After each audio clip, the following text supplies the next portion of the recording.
careful, people would think we're together. He warned her he was a single dad. She smiled anyway. Nathan Cole did not walk into that school hallway expecting anything good to happen. He was already running 4 minutes late. His son's permission slip was crumpled and slightly damp in his back pocket, and there was a suspicious orange stain on the left sleeve of his jacket that he was almost certain was from the scrambled eggs he had made at 6:45 in the morning, but could not fully confirm. He had dressed in the dark because Owen had finally fallen asleep after a difficult night, and he had not wanted to turn on the light and wake him. Now he was standing in a fluorescent-lit school hallway with a stained jacket and a wrinkled permission slip, and he looked exactly like what he was, which was a man who was doing his best and running 4 minutes behind it. The hallway outside the main office was already busy. Other parents had arrived on time, some of them dressed neatly, carrying coffees from somewhere that was not their own kitchen. Nathan moved through the small crowd with his eyes on the floor and his hand reaching for the sign-in sheet clipped to a board near the office door. He reached for the pen at the same moment someone else did. Their fingers did not touch, but the near miss was close enough that he looked up instinctively. The woman standing beside him was not particularly tall. She had natural hair pulled back with a single blue clip that was doing its best, but was clearly losing the battle. She was wearing a lanyard around her neck with the word staff printed on it in blue letters on white plastic. She did not pull her hand back when he reached for the pen. She looked at him with calm, direct eyes and said simply, "Sorry, you go first."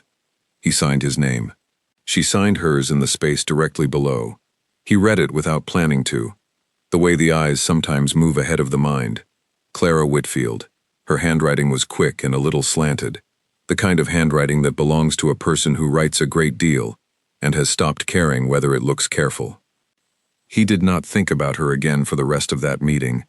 The meeting was about Owen, specifically about Owen's reading pace, and a teacher's gentle concern about the way Owen went very quiet during group activities, falling into himself like a stone dropped in water, while the other children made noise around him. Nathan listened and asked questions, and took a folded piece of paper from his pocket to write things down, which was when he realized the permission slip had fallen out.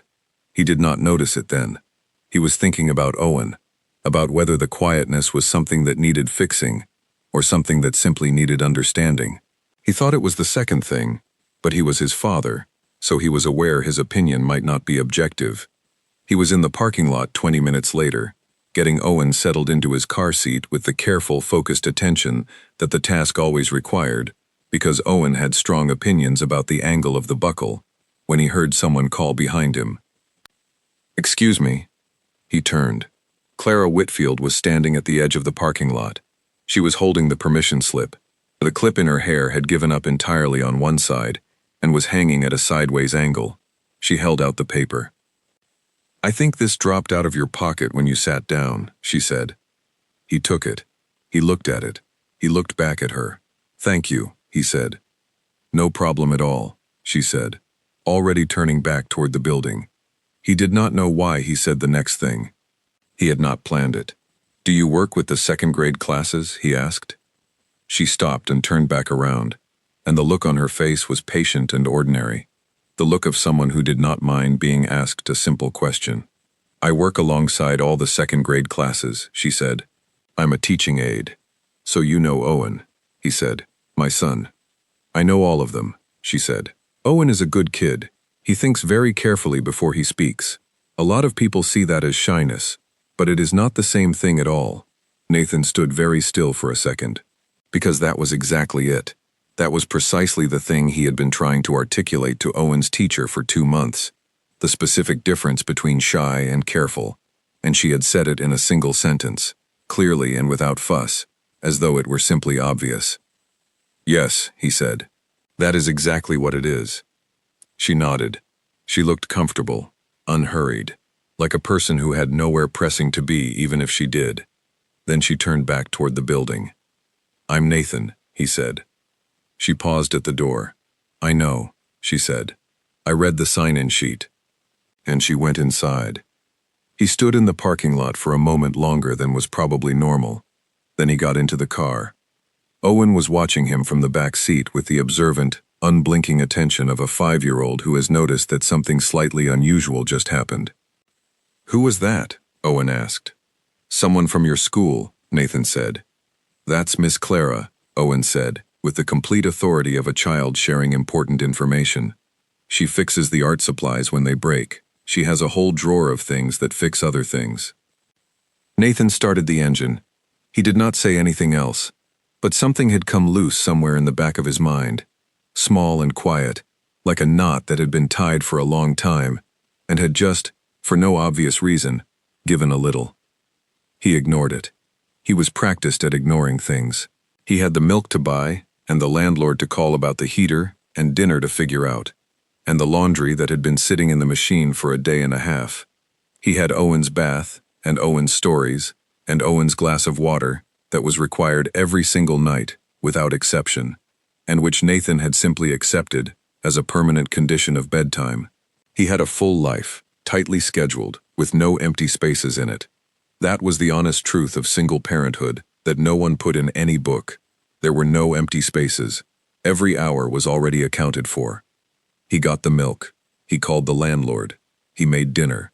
He did Owen's bath and read 2 stories, and got the glass of water and sat on the edge of the bed until the small breathing changed and went deeper and steady. He turned off the lamp in the hallway and went to his own room and lay on his back in the dark and thought about the heater noise. He did not think about Clara Whitfield. He was very careful not to think about Clara Whitfield. He thought about her for 45 minutes before he went to sleep. 3 days later, on a Tuesday evening after Owen was in bed, Nathan dug the school directory out of Owen's backpack. It took 11 minutes to find it, because the backpack also contained 4 drawings, a broken pencil, a small smooth stone that Owen had been carrying since July and considered important, 2 granola bar wrappers, and a library book that was technically 2 weeks overdue. He found the directory. He found her name. He looked at her contact number for a moment, then opened his messages. He typed, "This is Nathan Cole, Owen's dad. I just wanted to say thank you again for the permission slip." He stared at what he had written. He was a grown man who was about to send a text message to a woman he had spoken to for 3 minutes in a parking lot, ostensibly to thank her for a favor she had already been thanked for. He was aware of how this looked. He sent it anyway. She replied in under 2 minutes. "You already thanked me in the parking lot." He looked at this. He set the phone down. He picked it up again. He typed, "You're right. I also wanted to ask if you'd want to get coffee sometime." He put the phone face down on the counter and walked to the other side of the kitchen and pretended to be interested in what was happening out the window. He was not actually interested in what was happening out the window. There was nothing happening out the window. It was 9:45 on a Tuesday night in a residential street. The phone buzzed. He crossed the kitchen in 3 steps. "Sure," she had written. "When?" He put the phone down again. He did not pick it up for 2 minutes. Then he typed back a day and time, and she confirmed it, and that was the arrangement made. They met that Saturday morning at a coffee shop on Marsh Street that Nathan had passed 100 times without ever going inside. It was small and slightly worn in the comfortable way of places that have been there long enough to stop trying. Mismatched chairs, a chalkboard on the wall with the specials, a counter that was a little sticky near the sugar. Nathan arrived 8 minutes early because he had not been able to stop himself from leaving the house 8 minutes before he needed to. He ordered a black coffee and chose a table by the window and told himself, with great conviction, that this was nothing, just coffee, just 2 people in a coffee shop. People did this all the time. There was no significance here. Clara came in wearing a yellow jacket and carrying a small notebook that she put on the table and did not open once during the entire time they sat there. She ordered tea, sat down across from him, looked at him directly, and said, "You look nervous." "I'm not nervous," he said. "Okay," she said. The way she said it communicated clearly that she did not believe him and had decided to move past it anyway, which he found disarming enough that he immediately became slightly less nervous. They talked for 1 hour and 43 minutes. He knew because he checked the time twice, once when she got up to use the restroom, and once when they finally stood up to leave, and in between those 2 moments, he had genuinely forgotten to monitor the time, which had not happened to him in years. He was always monitoring something, the clock, the schedule, the next thing on the list. He had been doing it so long it had become part of how he experienced time. But for 1 hour and 43 minutes on a Saturday morning, in a coffee shop on Marsh Street, he was simply in the conversation. She was easy to talk to in a way that felt almost too natural, which made him slightly suspicious of it, because he was a person who had learned that things that felt too easy were often concealing something complicated. She did not perform interest. She did not nod along to things she did not actually follow. She laughed only when something was genuinely funny, and she made her amusement known in other ways when it was not quite funny, but was pleasant, and the distinction between the two was always clear from her expression. She disagreed with something he said about 30 minutes in, a thing he had mentioned about how children who were too quiet usually grew out of it, and she said directly, "I don't think that's right, actually." She said it without softening, without the apologetic preparation that people usually inserted before a disagreement, and then she said clearly why she thought he was wrong, and he listened and adjusted his position, because she was right. He noticed this. He filed it away. He did not yet know what category to file it in. They walked out together into the mid-morning street. The air was cool and bright, and the street was busy with weekend people who had places to be. They stood on the corner, and he was about to say something about doing it again, something light and uncommitted that would keep all the doors the right kind of slightly open, when something in him stopped. He turned to her and said, "I need to tell you something before this goes any further." She looked at him steadily. She did not shift or adjust her posture. She simply waited. "I have a 5-year-old son," he said. "His name is Owen. He is the first thing in my life, in every way. He comes before everything I do, and everything I want, and every plan I make. That is not going to change, and I do not want it to change. I have no time for things that are not serious. I have very little patience left for managing disappointment, and people in my life have opinions about everything, and if you continue spending time with me, some of those opinions are going to land on you, and you may find it uncomfortable." He paused. "I think you should have all of that before you make any decisions." She had listened to all of it without moving.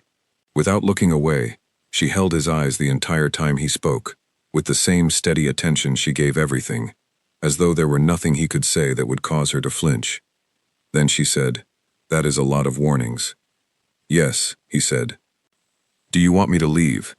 "No," he said, with more directness than he had intended. She tilted her head very slightly, and then she smiled. It was not a polite smile, not the kind that people produce when they are being diplomatic or kind in a managed way. It started at her eyes before it reached her mouth, and it was real and clear and entirely unguarded. "Nathan," she said, "I heard every single thing you said. I understood all of it, and I'm still standing here." He looked at her. He did not know what to do with that exactly, so he said, "Okay." "Okay," she said. They went their separate directions. He walked 3 blocks to his car, got in, and sat behind the wheel for 2 full minutes without starting the engine. He was looking at nothing in particular. He was thinking about the fact that she had listened to the entire warning, and had smiled, and had said she was still standing there. He started the car. He drove home. Owen was at his grandmother's until noon. The apartment was quiet. Nathan made himself another coffee he did not need, and stood at the kitchen window and watched the street below, and tried to think about the drainage project at work, which was a sufficiently complicated thing that it usually occupied him completely. It did not occupy him at all today. The small thing in the back of his mind that had come loose 3 days ago had gotten louder. He noticed it the way you notice a noise in a room that has been silent. He did not try to fix it. He did not yet know what it was. He just noted that it was there. He went to pick up Owen at noon. Owen talked the whole way home about a show he had watched at his grandmother's house, a nature documentary about birds that could imitate sounds, and he wanted to know whether humans could learn to do that too, and if so, why didn't more people do it? And Nathan answered all of these questions thoughtfully, because Owen's questions always deserved a thoughtful answer, and the whole afternoon went the way their afternoons went, full of practical things and small moments, and Nathan was completely present for all of it.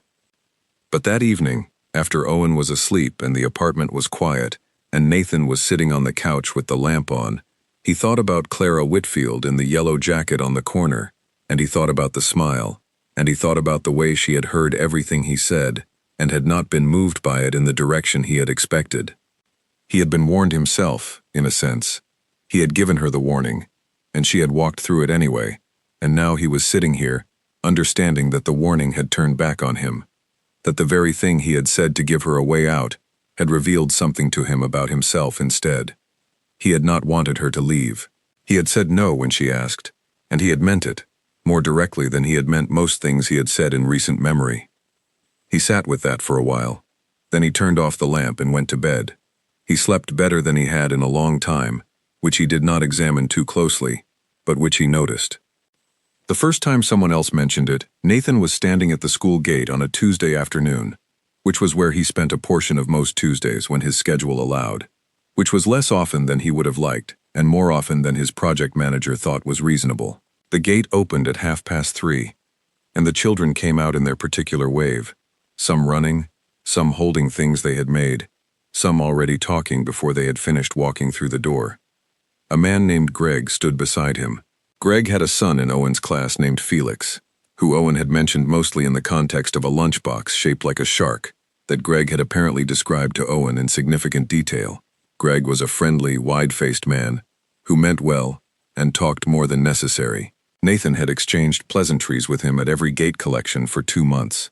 They were acquaintances in the specific school parent way, which meant they knew each other's children's names and general temperaments and nothing else. Greg said, "Saw you at the coffee place on Marsh Street last Saturday." Nathan kept his eyes on the gate. "Yeah," he said. "You were with Clara," Greg said. "Mm-hmm," Nathan said. "She's good," Greg said, in the particular tone people used when they meant several things at once, and were leaving the selection up to you. "She is," Nathan said. A pause. Greg appeared to be waiting for more. Nathan did not offer more. The gate opened. Owen came out holding a piece of cardboard with a painted handprint on it, and looking very pleased about this. That was the end of the conversation with Greg, but it was not the end of what it pointed to, which was the fact that the small world of this school and this neighborhood had already taken note. Nathan had understood that this was likely. He had lived in this neighborhood for 4 years, and he understood how information moved through it, not maliciously, just in the ordinary way of communities where people paid attention to each other's lives. He was not bothered by Greg, but he was aware, in a new and concrete way, that continuing to see Clara meant continuing to exist inside a community that would have observations about it. 3 days later, his mother called. Lynn Cole had an instinct for timing that Nathan had never been able to explain or predict. She always seemed to call in the days immediately following something significant, as though she had some means of detection that had nothing to do with information. She began with Owen. She always began with Owen. They talked about Owen for 4 full minutes, about how he was eating, whether his reading was improving, whether Nathan had followed up with the school about the group activity concern.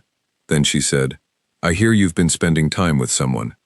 Nathan set his coffee down on the counter. He looked at the ceiling for a moment. "Who told you that?" he asked. "Does it matter?" she said. It did not, really. Someone had told someone who had told Lynn, and the chain connecting them was probably not long. "I've had coffee with someone," he said. "Once." "Once is how things start," Lynn said, not unkindly, but firmly, in the way she said things that she wanted him to understand she was not going to unsay. "Mom," he said. "I am not interfering," she said. "I want you to be happy. You know I want that. I just want you to think carefully. Owen has already been through one person disappearing from his life. He does not need that to happen again." "I know that," Nathan said. "I think about it constantly." "I know you do," she said. "I know.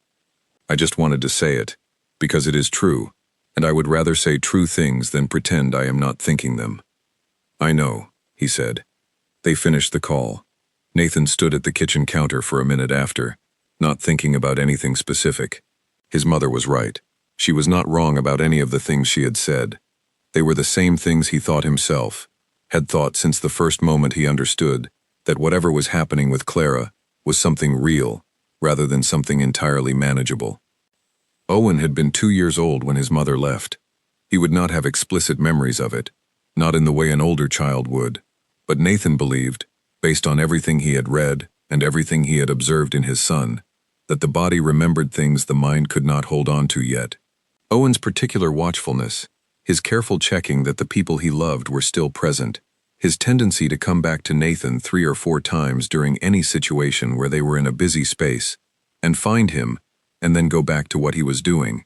These things had a shape to them, the shape of a child who had learned early, in the wordless way that young children learn things, that presence was not permanent, that people went away. Nathan had spent 3 years building Owen's sense of security. Not dramatically, not with speeches or deliberate interventions, but through the simple accumulation of being there. Being there in the morning and at night and at the gate and at mealtimes and at the park. Being the thing that was always there.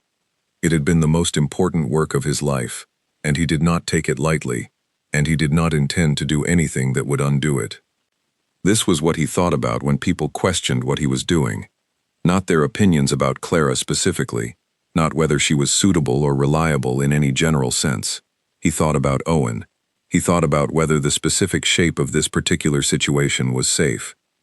He began to pull back slightly, not completely, not in a way he could have fully explained if someone had asked him to, but in the measurable way of a man who was second-guessing himself. He left more time between messages. He kept the next meeting vague, allowing the details to float rather than committing them. He told himself this was being careful. He told himself careful was what the situation required. He told himself he was doing the right thing. He was doing this for Owen. He was also doing it for himself, but he told himself only the first part. Clara noticed within 4 days. He had not expected her to notice that quickly, but he was learning that she noticed most things quickly, and said them at the pace that felt right to her, rather than the pace that was comfortable for everyone around her. She sent him a message on a Wednesday afternoon that said, "You've gone a bit quiet. I just wanted to check that everything's okay." He sat with this for a long time. He was at his desk at work, in the middle of reviewing a specification that required concentration he was not currently able to give it. He read her message 3 times. He put the phone face down on his desk. He picked it up again. He called her instead of texting back, because he owed her more than a text. "Everything is okay," he said when she answered. "Okay," she said. "You sounded uncertain when you said that." "I get in my head sometimes," he said. "About what?" she said. He chose his words the way he always chose his words when he was being honest about something difficult, with the kind of care that comes from knowing the words matter. "About whether what I'm doing is fair to you," he said. "Fair how?" she said. "You have your own life," he said. "Your own plans for things. I come with a situation that is already complicated before anything between us even has a chance to take shape. I keep wondering whether I'm asking you to step into something that isn't yours to carry." A short silence. Then she said, "Nathan, did I ever say I wanted something without complications?" "No," he said, "but—" "Then maybe stop deciding what I want," she said. "I'm a grown woman who understands what I'm looking at. I would like you to trust me to know my own mind." He opened his mouth. He closed it again. He looked at the specification on his desk and thought about how she was entirely correct and how he had been doing the specific thing she was describing, which was taking on the decision about what was good for her as though it were his to make. "You're right," he said. "I know," she said. "That's a confident thing to say," he said. "I'm a confident person," she said, and he could hear in her voice that she was not performing confidence. She was simply reporting it as a fact. "Fair enough," he said. "That's the second time you've said that to me," she said. "It keeps being accurate," he said. She laughed. It was a real laugh, short and quick, and it did something to the tension in his chest that he had not realized was there until it eased. They arranged to meet that Friday. Not a coffee shop this time. Clara had suggested a walk, which suited him because walks felt less formal, less like something being auditioned. The path along the river near the school was long and quiet in the evenings, and it was the right kind of place for a conversation that did not need to perform itself. He did not tell his mother he was seeing her again. He did not mention it to Pete at work, who had asked once and received a minimal answer, and had respected that. He was not being secretive about Clara. He was simply being private about something that felt like it needed to develop in its own pace, before it was examined by anyone else's eyes. Friday came. Owen was at Lynn's. Nathan walked to the river path and Clara was already there, wearing a dark green jacket he had not seen before, her hair out of the clip and falling loose in a way that suited her. She fell into step beside him, as though they had been doing this for years rather than weeks. She told him about her own family that evening, 3 brothers, a mother who cooked everything in enormous quantities and divided it equally and expected gratitude, a father who owned his own small electrical repair business and had taught all 4 of his children how to fix things before he taught them how to ask anyone else to do it for them. She had grown up in a house full of noise, and she had learned to find quiet inside herself rather than looking for it in her surroundings, which was probably, she said, why she was good at working with children who needed things to be calmer than they were. He told her about his own childhood, his father working nights for most of Nathan's early years, present but tired, a shape at the breakfast table before he went to sleep, his mother reading to him every evening without exception, stories she had read 100 times, and still managed to make sound new.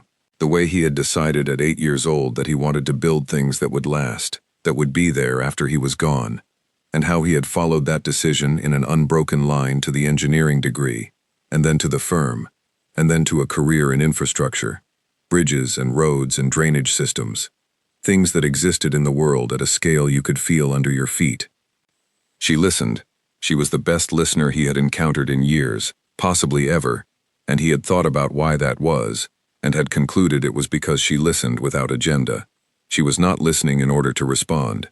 She was listening in order to understand, and those were different things, and the difference was large. At the end of the walk, standing at the point where the path bent back toward the street, and the lights of the city came on, one by one across the water, he said, "I want to be honest with you about something." "Go ahead," she said. "I am not good at this," he said. He did not gesticulate or soften it. "I have not done this in a long time, and I have forgotten how to be a person in this kind of situation. I keep waiting for the moment when I will say or do the wrong thing.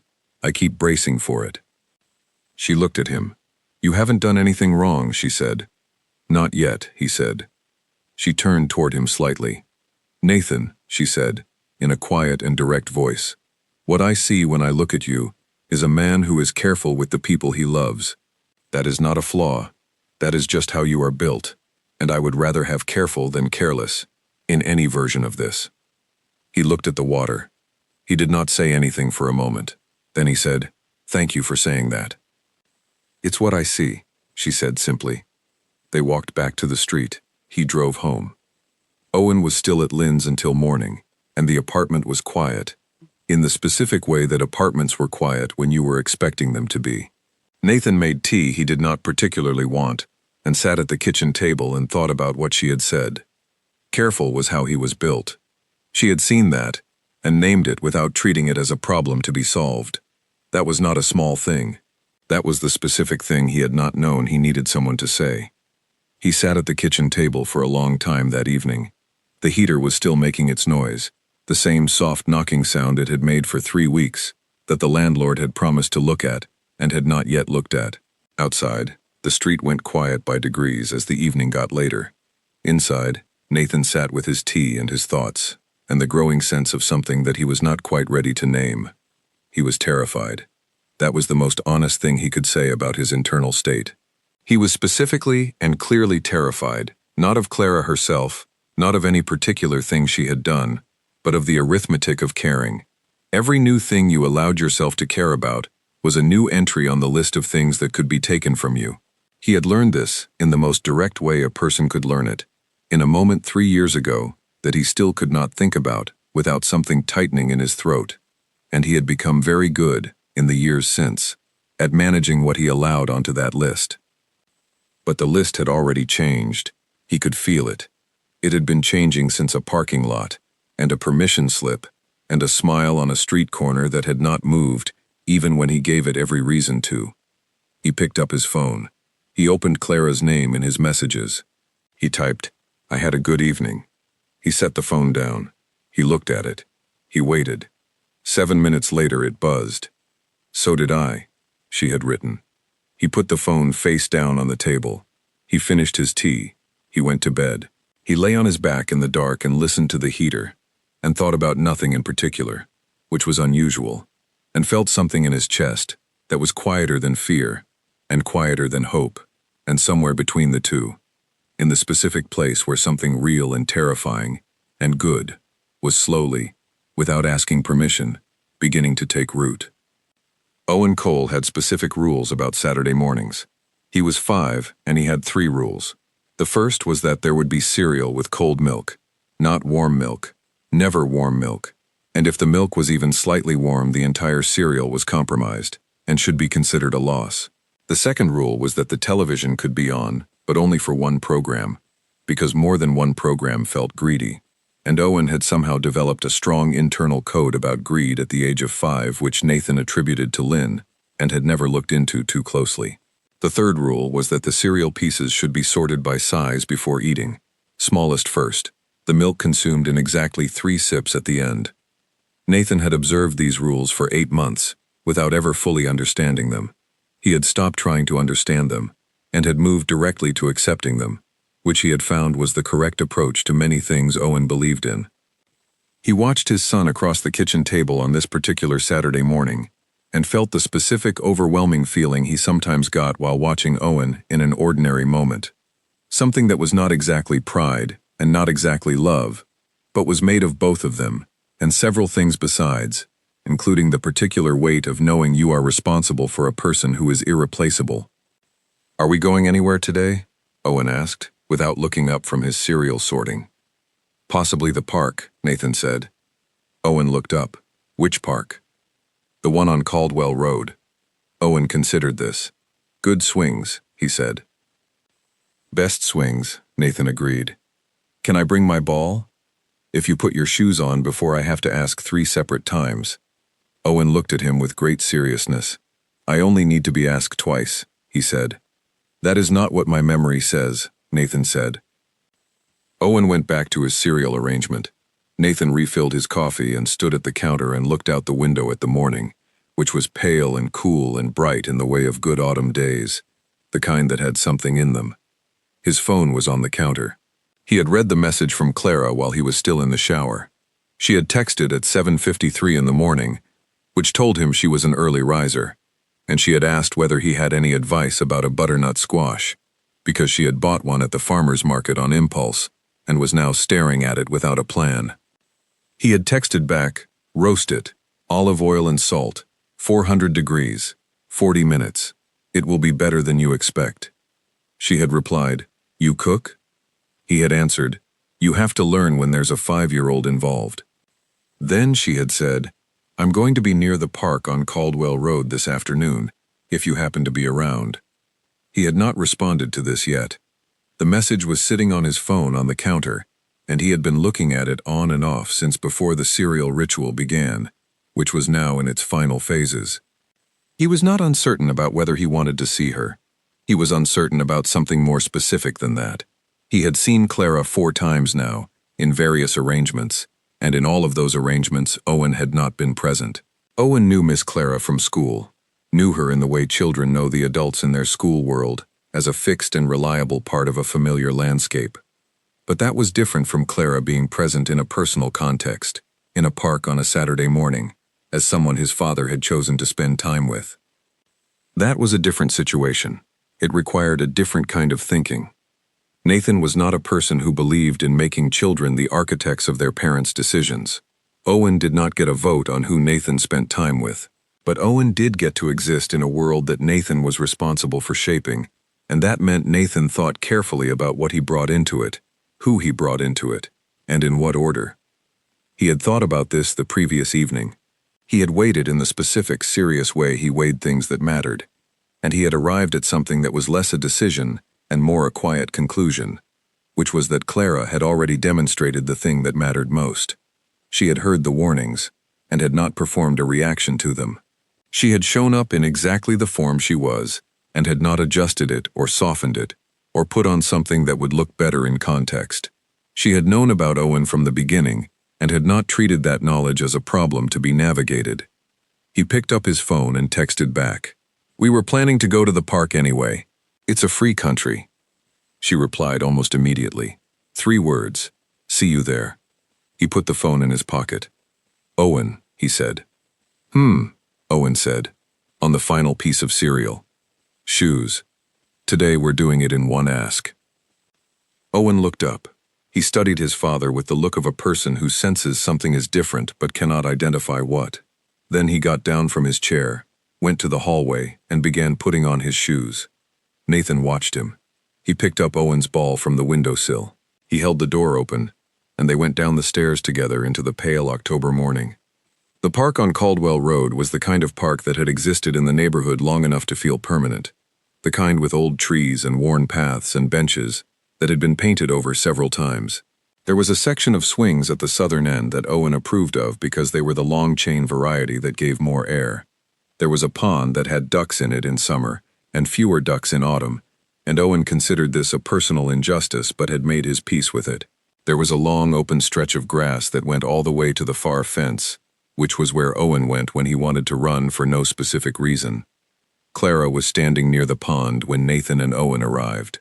She had the paper bag from the farmer's market hanging from one hand, and she was watching two pigeons argue over something near the path. She looked up when she heard Owen's footsteps. She did not call out or wave in the large way. She simply waited for them to come to her, which they did. Owen stopped when he was approximately 4 feet from her. He looked at her with the complete, undivided attention that he sometimes gave adults he was evaluating. "You're Miss Clara," he said. "That's me," she said. "I know you from school," he said. "And I know you," she said. "You're the one who asks the best questions." Owen processed this. His expression remained very serious. "My dad knows you too," he said. "A little bit," she said. "We're still getting to know each other." "That takes a while," Owen said, with the authority of someone reporting from experience. "It does," she agreed. Owen shifted his ball from one arm to the other. He looked at Clara. He looked at his father. He appeared to be running some internal calculation.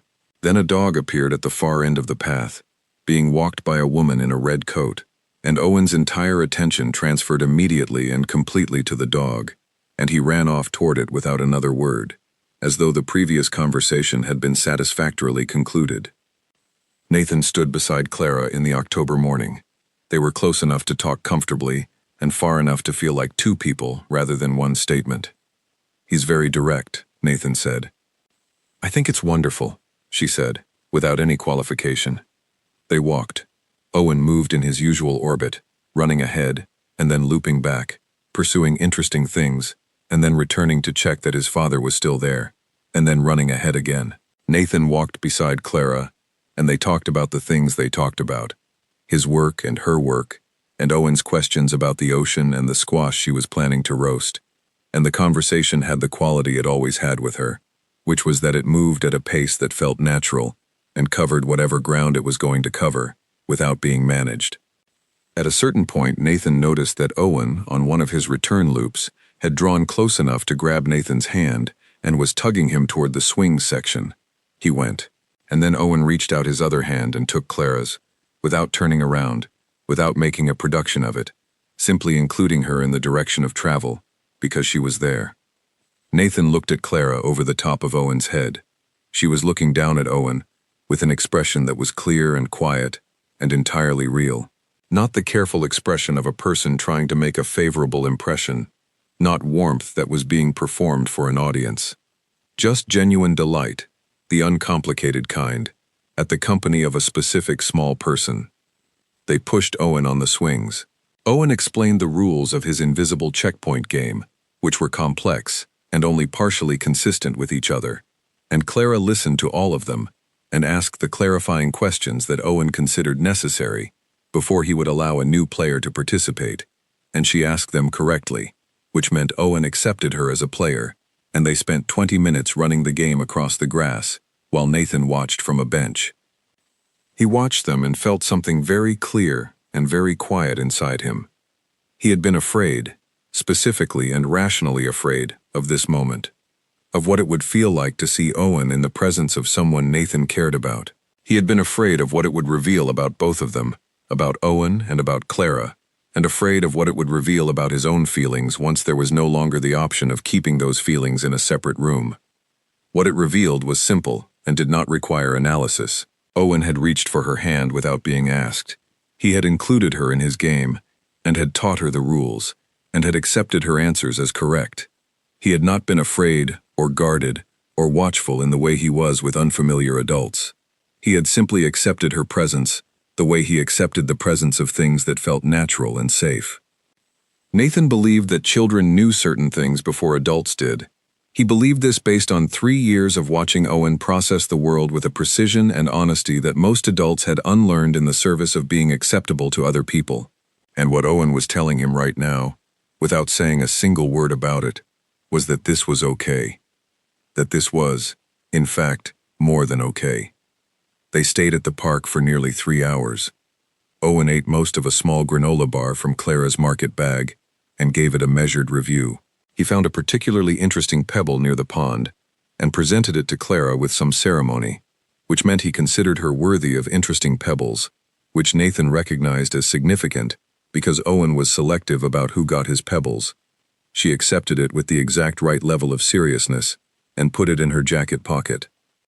When it was time to go, Owen stood in front of her with his ball and his pebble safely transferred and looked up at her. "Will you come to the park again?" he asked. Clara looked at Nathan. Nathan looked at her. "If your dad wants to," she said. "Dad?"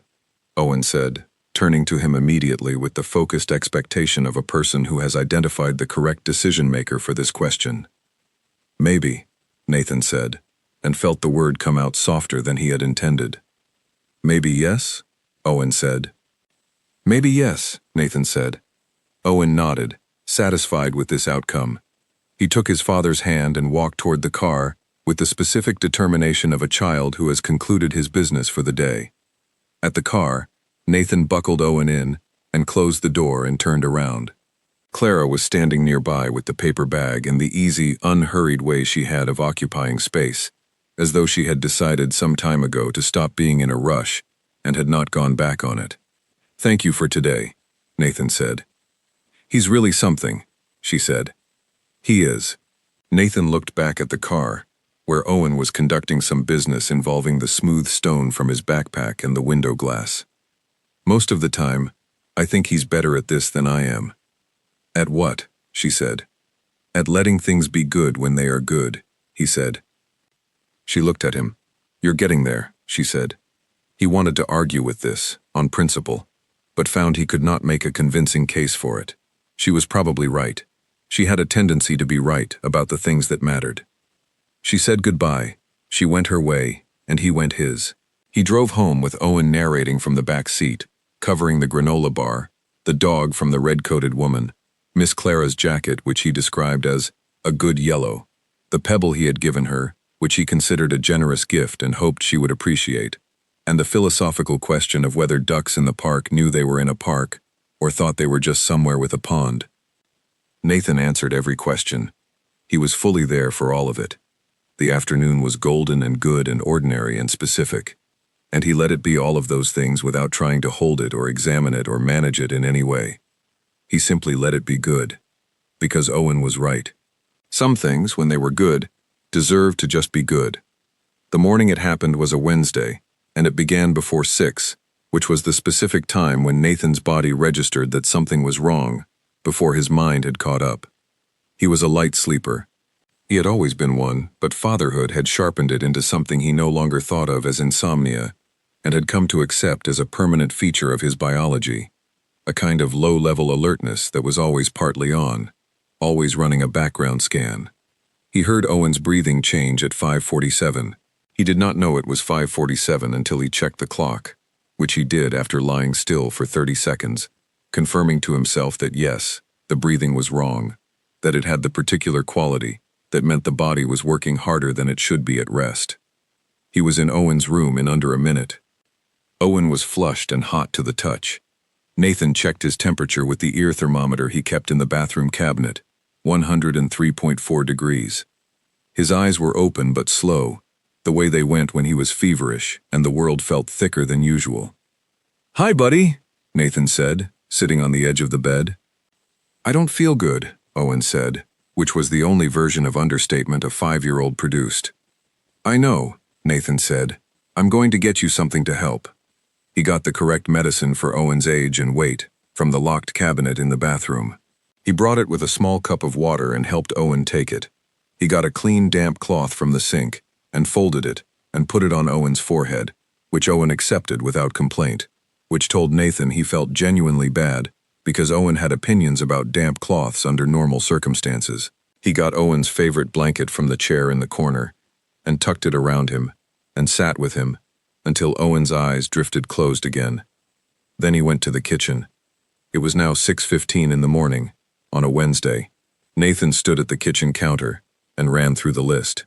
His work schedule, a 9 o'clock call with the highway project team that he had been trying to reschedule for 2 weeks, and that his project manager had finally confirmed after considerable irritation, followed by a morning of site reviews that could technically be pushed but would require explanation. He picked up his phone and sent a message to his project manager, asking to move the site reviews and explaining there was a family situation. He did not yet deal with the 9 o'clock call. His mother talks. He picked up his phone and saw her text from 2 days ago. Going to Patrice's until Friday, back late afternoon. Patrice was her sister who lived an hour north of the city. She would be unreachable for the practical purposes of today. His neighbor Arthur, Nathan crossed to the hallway and knocked at Arthur's door, which was directly across from his. No answer. Arthur was 73 and an early riser, but also a man who went to the community center on Wednesday mornings and probably left before 7. Nathan checked the time. 6:20. Arthur was very likely already gone. He went back to the kitchen. There was a friend from work, a man named Dean, who had occasionally helped in logistics during emergencies, but Dean had his own children and his own Wednesday morning, and Nathan could not in good conscience call him for a situation that was not an actual emergency, but was more of a sustained difficulty. He stood at the counter and he thought about who he was going to call. He did not want to call Clara. He was clear about this in himself, about why he did not want to call her, and it was not because he did not want to see her. It was because calling her with this, a sick child, a request for her to come and sit with his son, would mean something. It would mean that he was treating her as someone already inside the essential ring of his life, someone he turned to in the moments that were not managed or comfortable, or presented in the best light, but were just the raw and unglamorous reality of his days. That was a different kind of vulnerability than he had so far allowed. He had been careful about this. He had been deliberate about the pace. He had not yet given her access to the parts of his life that he kept private, not because they were shameful, but because they were the most important. Calling her this morning would give her access to exactly that. He stood at the counter for 8 minutes. He knew it was 8 minutes, because he watched the clock without meaning to. Then Owen made a small sound from the bedroom, not distressed, just checking, the particular one-syllable sound that children make when they need to confirm that someone is still there. And Nathan walked to the doorway and said, "I'm right here," and Owen's eyes opened and relaxed and closed again. Nathan went back to the kitchen. He picked up his phone. He called Clara. She answered on the second ring. Her voice was clear and awake, no trace of sleep in it, which confirmed what he had suspected about her being an early riser. "Hey," she said. "Owen has a fever," Nathan said. He did not ease into it. "Over 103. I've given him the right medicine. My mother is out of town, and my neighbor isn't home. I have a work call at 9 that has been a problem to schedule. I know this is not what you signed up for, and I would not normally." "Nathan," she said. He stopped. "Text me your address," she said. "You don't have to." "I know I don't have to," she said. "Address." He texted it to her. She arrived in 23 minutes. He had been in the kitchen making tea he would not drink, checking the time on and off, telling himself this was fine, and also aware that he was not entirely relaxed about it. He heard the quiet knock at the door, the soft knock of someone who understood there was a sick child nearby, and had adjusted accordingly, before they even knew to adjust. He opened the door. She was in a gray sweater and jeans, no lanyard, no school jacket, just herself on a Wednesday morning without her workday started. She was carrying a small canvas bag. "Come in," he said. She came in.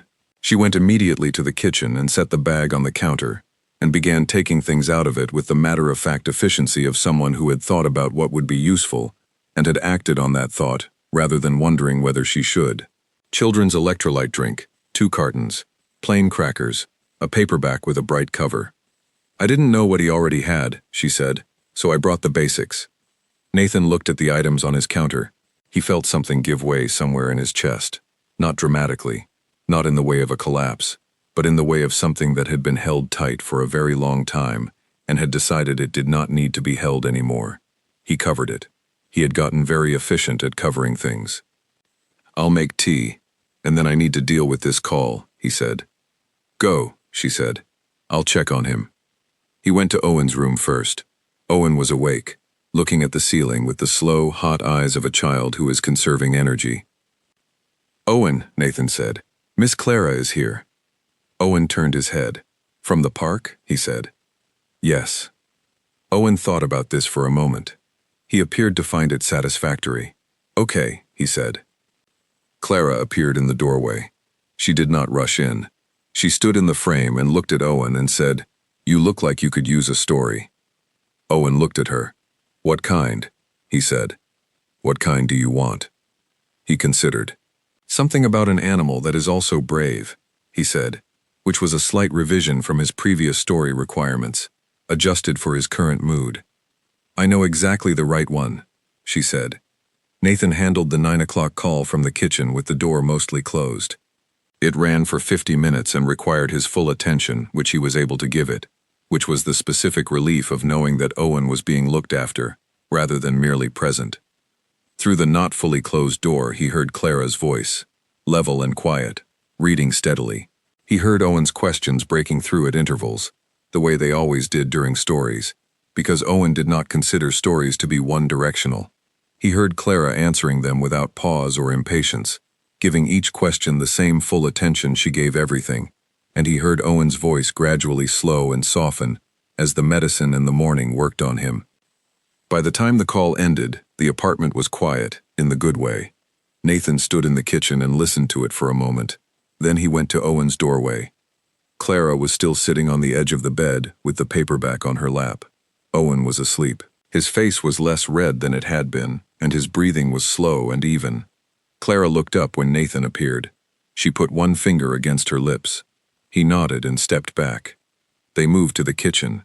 Nathan made fresh tea, actual tea this time, in 2 mugs, because he needed the activity of it.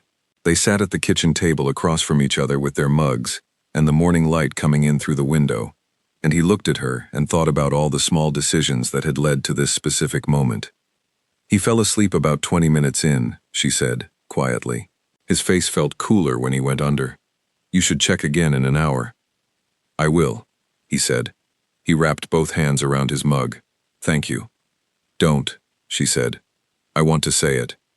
I know, she said. But you're allowed to ask for help, Nathan. You don't have to be grateful just for that. He looked at the table. It's not just that, he said. It's that calling you this morning felt significant to me, and I almost didn't do it. And then I did, and you were here in 23 minutes, and I am trying to understand what I actually feel about all of it. She waited. She did not hurry him. I have been very careful, he said, about what I let inside my life, about what I allow myself to need, because needing things from people is a form of trust, and I am not particularly good at trust anymore. Not since. He stopped. He made a decision, a real one, in the space of about 2 seconds. Owen's mother left when he was 2. She decided she did not want this life. I do not say that bitterly.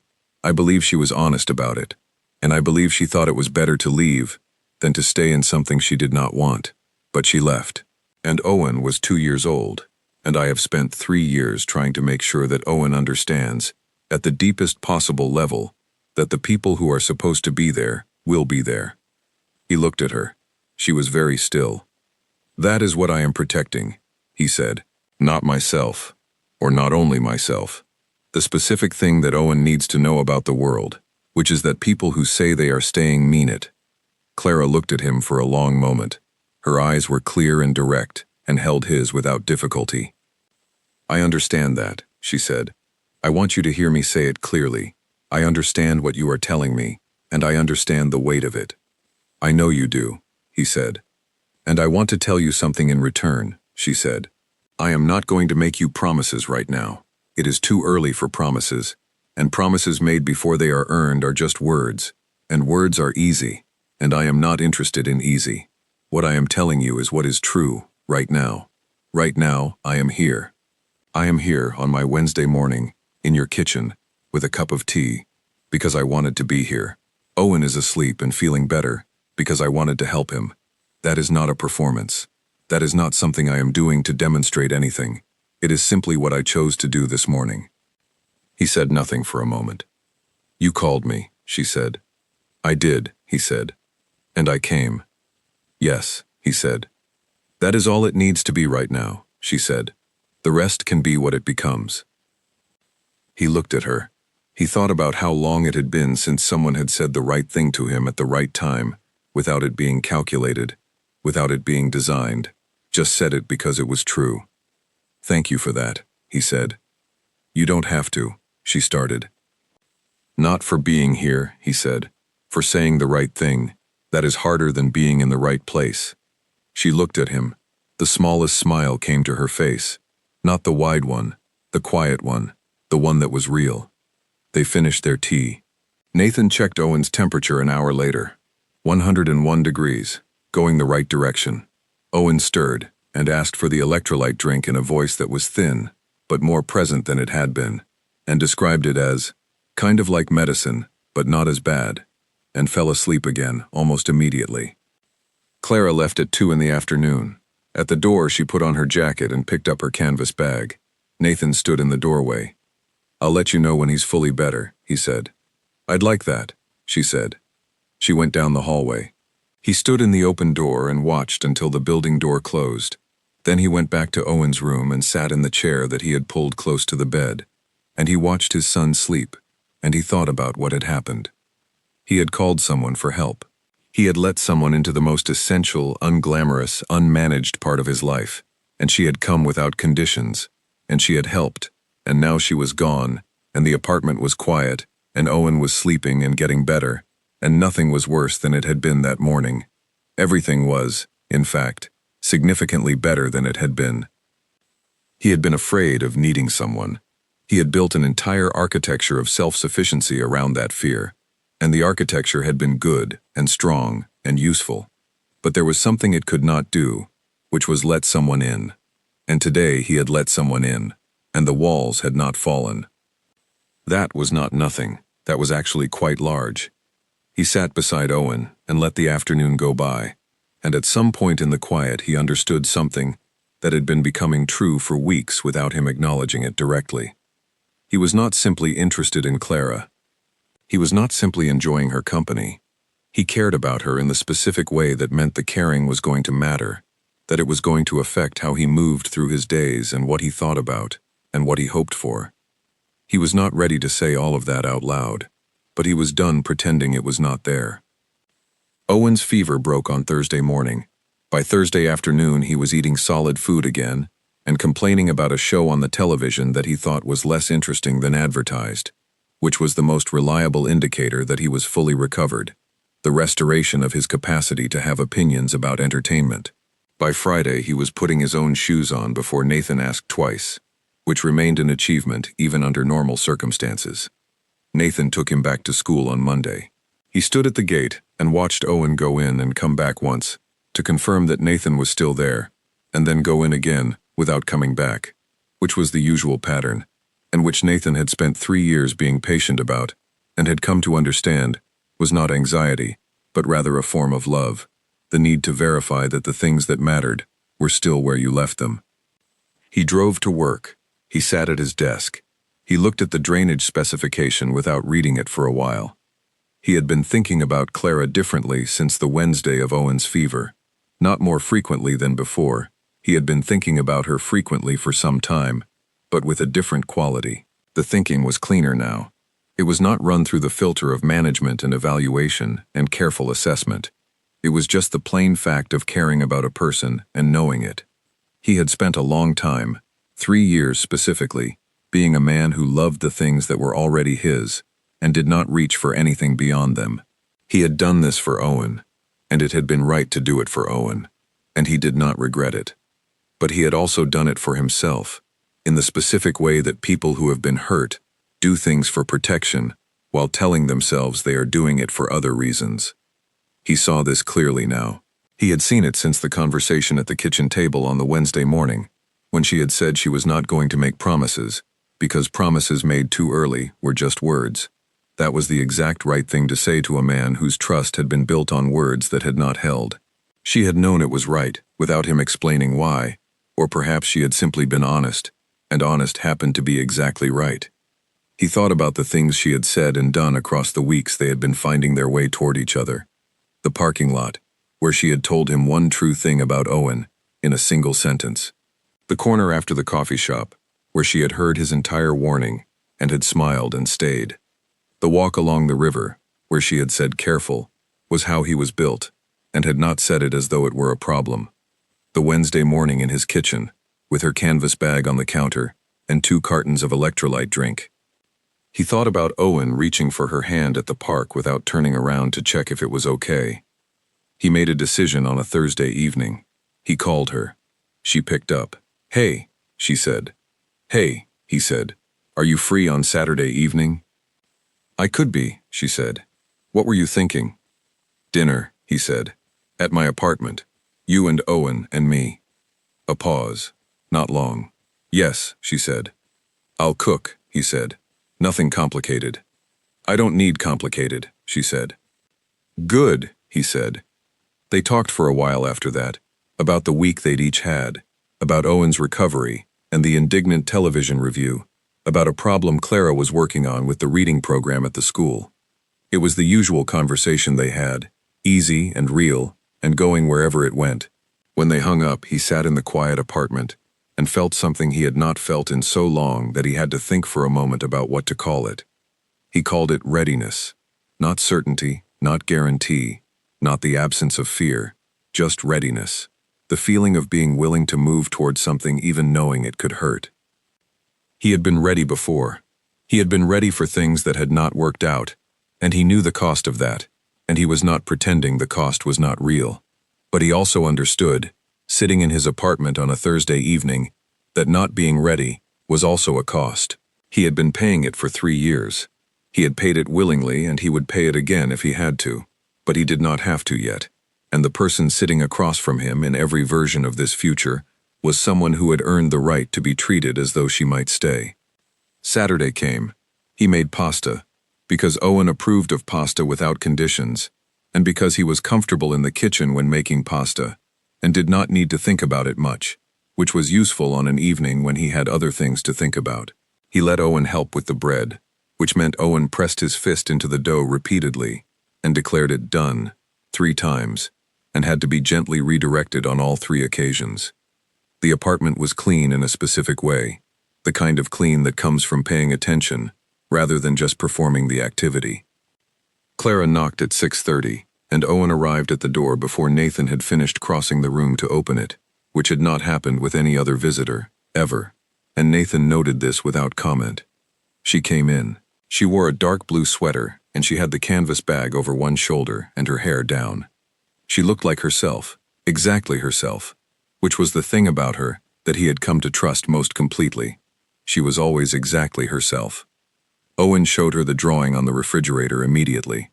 It was a shape in red and orange paint that was either a fire truck or something else. He asked her what she thought it was. She looked at it seriously and said it could be a lot of things. He informed her it was both a fire truck and a dragon, simultaneously, which he had decided was possible because he had decided it. She said that made it more powerful than either one alone, and Owen accepted this judgment as correct and moved on to the next item of business, which was explaining the current rules of the invisible checkpoint game, which had been revised since the park. Dinner was good, the pasta was right, and the bread was better than expected. Owen took full credit for the bread. Clara had brought a small container of something she had made from the butternut squash she had roasted using Nathan's instructions, and it was actually very good, which she announced with some satisfaction.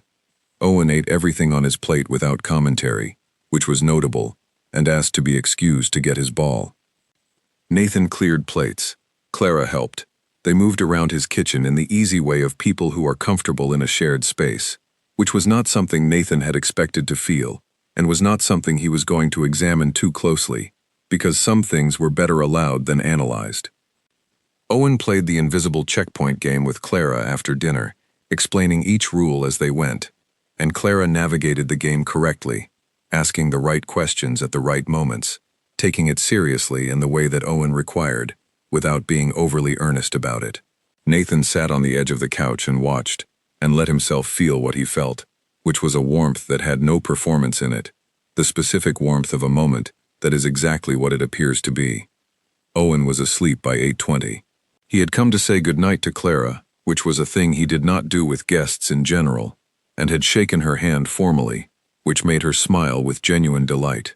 And then he had gone to bed with his blanket and his ball on the floor beside him, and had been asleep in under 10 minutes. Nathan came back out to the living room. Clara was on the couch with her legs folded under her, and her shoes off. She looked entirely comfortable, in the particular way of someone who has decided that comfort is acceptable, and has not second-guessed that decision. He sat down on the other end of the couch. The lamp was on. The apartment was warm and quiet. Outside, the street had gone dark and still. "I want to tell you something," he said. She turned toward him slightly. "Okay," she said. He looked at the lamp for a moment, then he looked at her. "When I met you, I gave you a warning that had several layers in it. Some of those layers were true. Some of them were real concerns about Owen, and about what I was asking you to walk into. But some of them were not that. Some of them were fear wearing the clothes of responsibility. I was afraid, and I had been afraid for a long time, and I had learned to make it look like something more reasonable." She did not move. She was very still and very present. "I'm not the same kind of afraid anymore," he said. "I don't know what this looks like going forward. I don't know every version of how hard it might get, or what it will require of both of us. I don't have those answers. But I know that sitting here tonight, after this evening, after the last several weeks, I am ready to try to figure it out. And I think you deserve to know that, because you have been patient and honest and consistent in a way that I did not expect and did not think I had the right to hope for. I don't want to keep carrying that without saying it." Clara looked at him for a moment that was neither short nor long, just exactly the right length. "I heard every warning you gave me," she said. "From the very first one, on that corner after the coffee shop. I heard all of them, and I stayed, not because I thought you were being dramatic, and not because I thought the warnings were empty, but because I looked at what you were warning me about, and I decided it was worth it. You were worth it. Owen is worth it. The life that you are building for him, and with him, is something I want to be part of, if you'll have me in it." He was quiet for a moment. "Both of us," he said. "You and Owen," she said. "Yes, both of you." He looked at her. She looked back. In the lamplit quiet of the apartment, nothing was resolved in the permanent way of things that are simply concluded. There were still all the ordinary difficulties ahead, the days when being a single parent pressed in from every direction, the people who would have opinions they had not been asked for, the adjustments and learning and the specific work of two people building something real in the middle of real lives. None of that was gone. None of it would disappear because of one evening. But something had shifted, solidly and without drama, in the way of things that shift when they are ready to, and not before. Nathan Cole had spent 3 years building walls that looked like love and calling the construction responsibility. And tonight, in his apartment, with Owen asleep down the hall and the lamp on, and Clara sitting on his couch with her shoes off, the last of the walls had come down, not because it was torn down, but because it was no longer needed. He had warned her. She had smiled. She had stayed. He had been afraid she would leave the way people left. Instead, she had done the other thing, the thing he had stopped expecting, which was to stay past the warning, and past the difficulty, and past every version of himself that he had offered as a reason for her to reconsider. She had stayed, and she had been exactly who she was, and that had turned out to be exactly enough. In the morning, Owen would wake up and the day would begin again. There would be cereal sorted by size, and a ball he was not supposed to bring to school, and questions about whether ducks understood geography. There would be all the particular noise and weight and love of a life that had been built around one small boy who thought carefully before he spoke and reached for people's hands without asking if it was allowed. And Nathan, who had been afraid of new entries on the list of things he could lose, was sitting in the lamplit quiet understanding that the list was not a thing to be managed. It was a thing to be lived inside of, with the people you were willing to risk for. He had been willing to risk for Owen from the beginning. He was willing to risk for Clara now. That was the truth of it, plain and clear. He had warned her, at a street corner, in the cold, that this was not simple. She had smiled. She had known exactly what she was choosing. And he, finally, after all the careful distance and the measured steps, and the fear dressed up as wisdom, was catching up to her. The lamp was on. Owen was asleep. The apartment was warm. He let it be enough. He let it be, in the specific and unhurried way of things that had earned it, more than enough. It was.